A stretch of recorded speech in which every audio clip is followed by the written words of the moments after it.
अक्सर ये महसूस होता है ना कि भाई काफी कमा रहे हैं लेकिन फिर भी वो पैसे को लेकर एक सुकून सा, वो शांति क्यों नहीं मिल पाती। ऐसा लगता है जैसे पैसा आ तो रहा है पर हाथ से फिसलता जा रहा है, रेत की तरह। सही बात है। एक अजीब सी बेचैनी बनी रहती है। तो सवाल ये उठता है कि गड़बड़ कहाँ है? क्या सच में पैसे में ही कोई दिक्कत है या जड़ कहीं और है, शायद हमारे अंदर ही? हाँ, बिल्कुल सही पॉइंट उठाया है आपने। और इसी गहरे सवाल की तह तक जाते हैं हॉवर्ड डेटन अपनी किताब योर मनी ब्लूप्रिंट में। अच्छा। उनका तर्क बड़ा मजेदार है।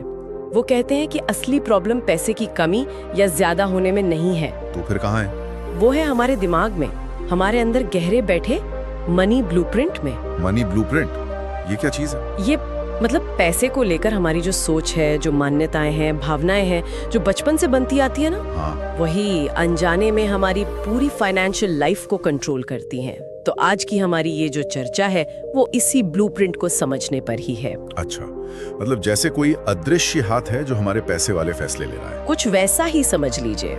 तो फिर आज का मिशन साफ है, हमें ये समझना है कि ये ब्लूप्रिंट बनता कैसे है। पर्दे के पीछे से ये हमारे खर्च, बचत, निवेश, यहाँ तक के दान देने के तरीकों को कैसे चलाता है। बिल्कुल। और सबसे बड़ी बात जो हावर्ड डेटन कहते हैं कि असली फाइनेंशियल पीस, वो शांति सिर्फ बैंक बैलेंस बढ़ाने से नहीं आती, बल्कि अपनी सोच, अपने इस अंदरूनी ब्लूप्रिंट को बदलने से आती है ना? हाँ बिल्कुल, सोच बदलने से। तो चलिए फिर इस खाके की परतें खोलते हैं, देखते हैं क्या है इसके अंदर। तो ये जो हावर्ड डेटन का आइडिया है कि हर किसी के अंदर एक फाइनेंशियल ब्लूप्रिंट होता है, इसे थोड़ा और समझते हैं। ये सिर्फ कहने की बात है या इसका कोई बेसिस है? बनता कैसे है ये? नहीं, ये सिर्फ किताबी बात नहीं है। ये साइकोलॉजी और बिहेवियरल इकोनॉमिक्स से जुड़ी सच्चाई है। डेटन समझाते हैं कि ये ब्लूप्रिंट ऐसे नहीं बन जाता, इसकी जड़ें बचपन में होती हैं। बचपन में? कैसे? जरा सोचिए, हमने बचपन में अपने माँ बाप को पैसे के बारे में कैसे बात करते सुना? क्या पैसे का नाम आते घर में टेंशन हो जाती थी? या शायद बहुत सहज माहौल था? हाँ, या सहजता थी? क्या पैसे को बुरा माना जाता था या जरूरत पूरी करने का एक साधन? ये सब बातें। हाँ, सुनता तो है आदमी। और सिर्फ घर ही नहीं, हमारे टीचर, दोस्त, रिश्तेदार और मीडिया, समाज सब लगातार पैसे को लेकर कुछ न कुछ कहते रहते हैं। जैसे पैसा ही सब कुछ है, या फिर पैसे वाले तो लालची होते हैं। ऐसी बातें सुनकर हमारे दिमाग में ना पैसे की एक तस्वीर छप जाती है।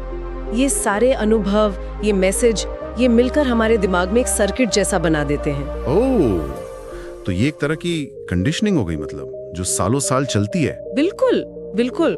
और अगर ये कंडीशनिंग, ये सोच नेगेटिव है, डर वाली, कमी वाली, असुरक्षा वाली, तो ये एक लिमिटिंग ब्लूप्रिंट बन जाता है। फिर होता ये है कि इंसान बड़ा होकर चाहे जितना कमा ले, उसका दिमाग उसी पुराने कमी वाले मोड में अटका रहता है। पैसा आता है पर टिकता नहीं, या पैसा है फिर भी चिंता और बेचैनी रहती है। दिमाग वही पुरानी कहानी दोहराता रहता है। हाँ, इसीलिए तो कई बार लोग लॉटरी जीतकर या अचानक अमीर बनकर भी वापस वहीं पहुंच जाते हैं, क्योंकि अंदर का वो ब्लूप्रिंट वो नहीं बदला होता। ये तो चौंकाने वाली बात है।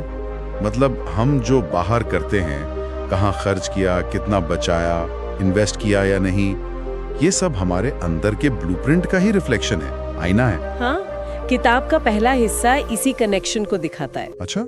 डेटन साफ कहते हैं कि हमारी जो मान्यताएं हैं ना पैसे को लेकर, और हमारे रोज के फाइनेंशियल फैसले जैसे खर्च करना, बचाना, देना, ये सब एक धागे से बंधे हैं। कैसे? कोई उदाहरण? जैसे अगर कोई मानता है कि पैसा बचाना तो कंजूसी है, तो वो शायद चाहकर भी कभी ठीक से बचत नहीं कर पाएगा। हाँ, उसे गिल्ट महसूस होगा शायद। या अगर किसी के मन में बैठ गया है कि मैं तो कभी अमीर बन ही नहीं सकता, तो वो अनजाने में ही ऐसे फैसले लेगा जो उसकी इस बात को सच साबित कर दें। ओहो। डेटन एक बहुत पावरफुल बात कहते हैं। हाँ। इसे गांठ बांध लेना चाहिए। क्या? जब तक तुम पैसे के बारे में अपनी सोच नहीं बदलोगे, तब तक तुम्हारा आर्थिक जीवन नहीं बदलेगा। सुनने में तो सिंपल लगता है, पर है बहुत गहरा।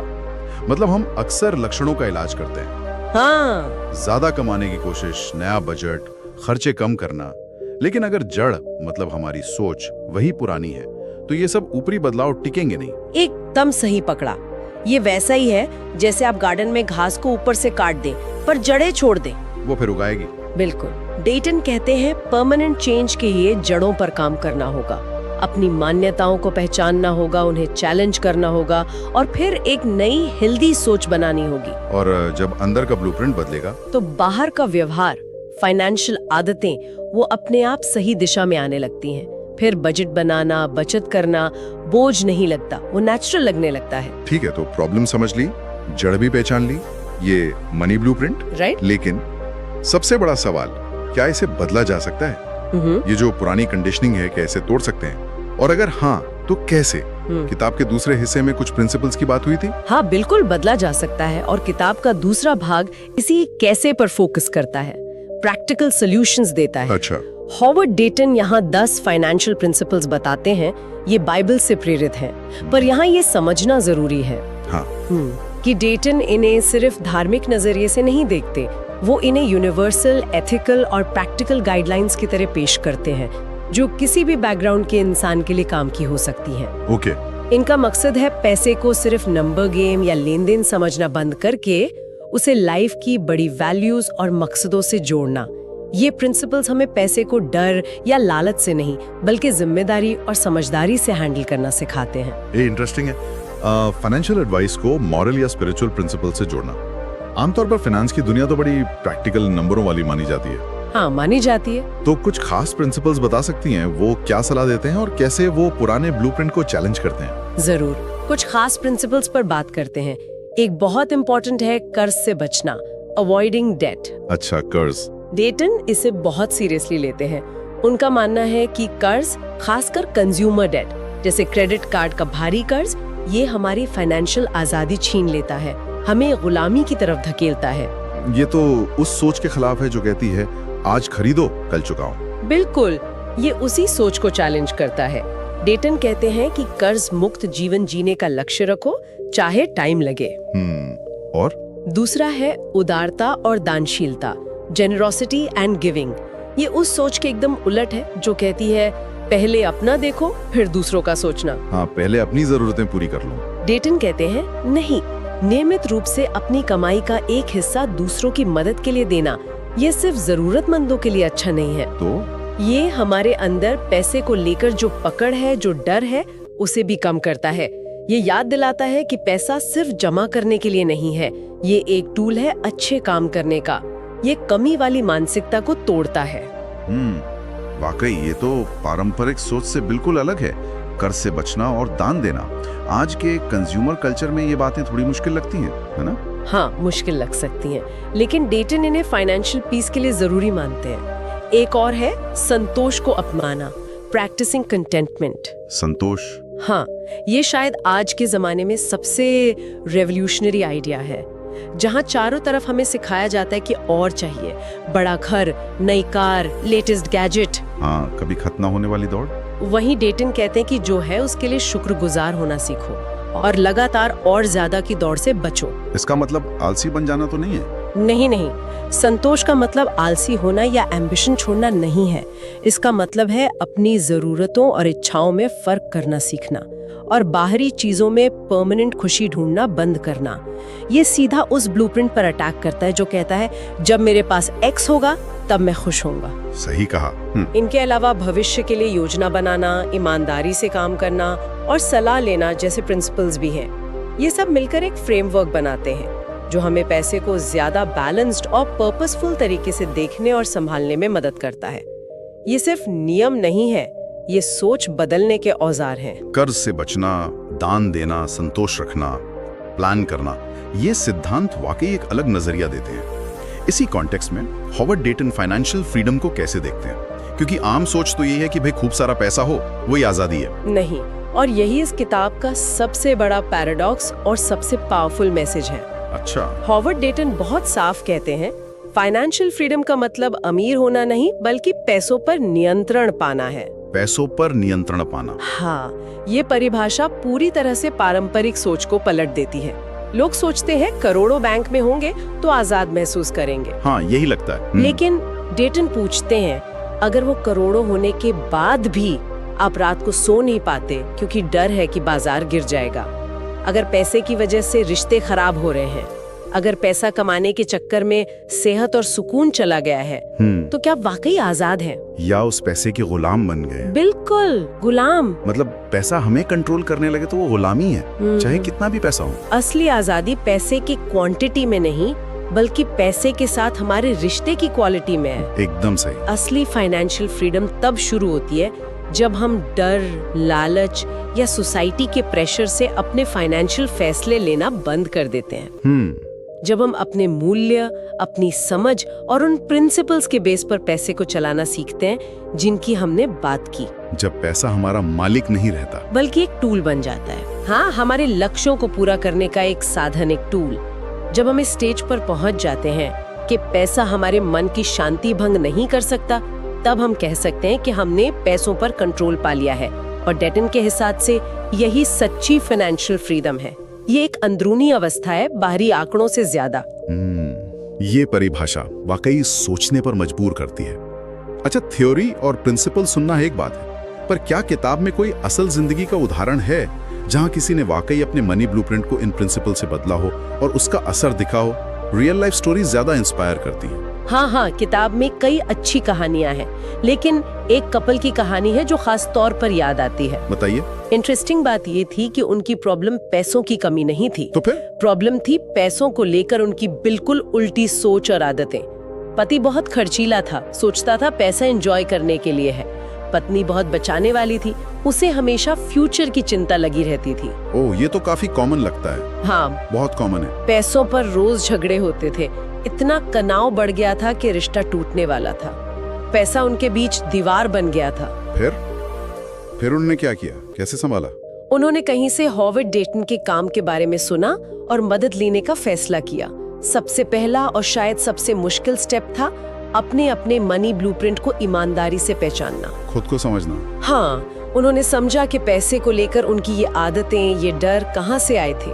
बचपन के अनुभव, माँ बाप का रवैया, इस समझ से ना एक दूसरे के लिए नफरत की जगह थोड़ी हमदर्दी पैदा हुई। अच्छा। उन्हें एहसास हुआ कि वे जानबूझकर एक दूसरे को तंग नहीं कर रहे थे, बल्कि अपने अपने ब्लूप्रिंट के हिसाब से जी रहे थे। इसके बाद उन्होंने मिलकर डेटन के प्रिंसिपल्स को सीखा और लागू करना शुरू किया। जैसे कि कर्ज मैनेजमेंट पर काम किया, एक कॉमन फाइनेंशियल गोल बनाया, रेगुलर दान देना शुरू किया और सबसे जरूरी, एक दूसरे की फाइनेंशियल पर्सनालिटी को समझने और उसकी इज्जत करने की कोशिश की। और नतीजा क्या सिर्फ उनकी फाइनेंशियल सिचुएशन सुधरी? नतीजा उम्मीद से ज्यादा गहरा था। हाँ, फाइनेंशियल सिचुएशन बेहतर हुई, झगड़े कम हुए, लेकिन सबसे बड़ा बदलाव उनके रिश्ते में आया। रिश्ते में? हाँ, जो भरोसा, जो सम्मान पैसों के झगड़ों में खो गया था, वो धीरे धीरे वापस लौटा। वे पैसे पर एक टीम की तरह काम करने लगे, दुश्मन की तरह नहीं। ये कहानी दिखाती है कि अपना मनी ब्लूप्रिंट समझना और बदलना सिर्फ बैंक अकाउंट नहीं बदलता। हाँ। ये आपके रिश्तों को, आपकी मेंटल पीस को और पूरी लाइफ की क्वालिटी को कितना गहरा बदल सकता है। ये दिखाता है कि पैसे के मुद्दे अक्सर पैसे से कहीं ज्यादा गहरे होते हैं, हमारे मन और रिश्तों से जुड़े होते हैं। ये वाकई बहुत प्रभावशाली कहानी है और ये पक्का करती है कि बदलाव मुमकिन है, चाहे मुश्किल लगे। तो इस पूरी चर्चा के बाद अगर हमें हावर्ड डेटन के सेंट्रल मैसेज को, उनके मेन आइडिया को एक लाइन में कहना हो तो वो क्या होगा? उनका सार संदेश बहुत क्लियर है, पावरफुल है और सीधा है। अपनी सोच बदलो, तुम्हारा पैसा और जीवन दोनों बदल जाएंगे। सोच बदलो, पैसा और जीवन बदलो। हाँ, ये सिर्फ कोई फाइनेंशियल टिप या ट्रिक नहीं है, ये एक फंडामेंटल बदलाव का कॉल है। अपने अंदर झांकने का, अपनी कंडीशनिंग समझने का और पैसे के साथ एक नया हेल्दी रिश्ता बनाने का। ये कहता है कि फाइनेंशियल पीस और फ्रीडम बाहर नहीं मिलती, वो अंदर से शुरू होती है, हमारी सोच बदलने से। बिल्कुल। तो इस पूरी बातचीत से जो मुख्य बातें सामने आई, उन्हें फटाफट दोहरा लेते हैं। पहली, हमारी फाइनेंशियल सक्सेस और उससे भी ज्यादा हमारी मेंटल पीस इस बात पर टिकी है कि हमारा अंदरूनी मनी ब्लूप्रिंट कैसा है, पैसे को लेकर हमारी गहरी मान्यताएं क्या हैं। दूसरी, असली और टिकाऊ बदलाव सिर्फ बाहरी तकनीकों से नहीं आता, जैसे बजट या ज्यादा कमाना। वो आता है पैसे को लेकर अपनी बेसिक सोच, अपना नजरिया बदलने से। सही। और तीसरी, सच्ची फाइनेंशियल फ्रीडम का मतलब सिर्फ अमीर बनना नहीं है, बल्कि अपने पैसे पर कंट्रोल पाना सीखना है, ताकि पैसा हमारा मालिक न बने, हम उसके मालिक बने और उसे अपने जीवन के मूल्यों और लक्ष्यों के हिसाब से इस्तेमाल कर सकें। हाँ, और इन सब बातों को जानने समझने के बाद ना एक सवाल मन में उठता है जिसपे शायद हम सबको अकेले में सोचना चाहिए। क्या सवाल? सोचने वाली बात ये है कि हमारे अपने पर्सनल मनी ब्लूप्रिंट का कौन सा ऐसा अनजाना पहलू हो सकता है। बचपन की कोई सुनी बात, समाज से मिली कोई धारणा, कोई डर, कोई अधूरी इच्छा, जो आज भी हमें पता भी नहीं चलता और हमारे फाइनेंशियल फैसलों को चुपचाप गाइड कर रहा हो। क्या हमारे ब्लूप्रिंट में कुछ ऐसा है जिसे पहचानने और बदलने की जरूरत है, ताकि हम सिर्फ फाइनेंशियल सिक्योरिटी नहीं बल्कि सच्ची फाइनेंशियल पीस और फ्रीडम की तरफ बढ़ सकें? ये बहुत बहुत जरूरी सवाल है, जिसका जवाब शायद हमारे अपने अंदर ही छिपा है। और इसी विचार के साथ हम हॉवर्ड डेंटन की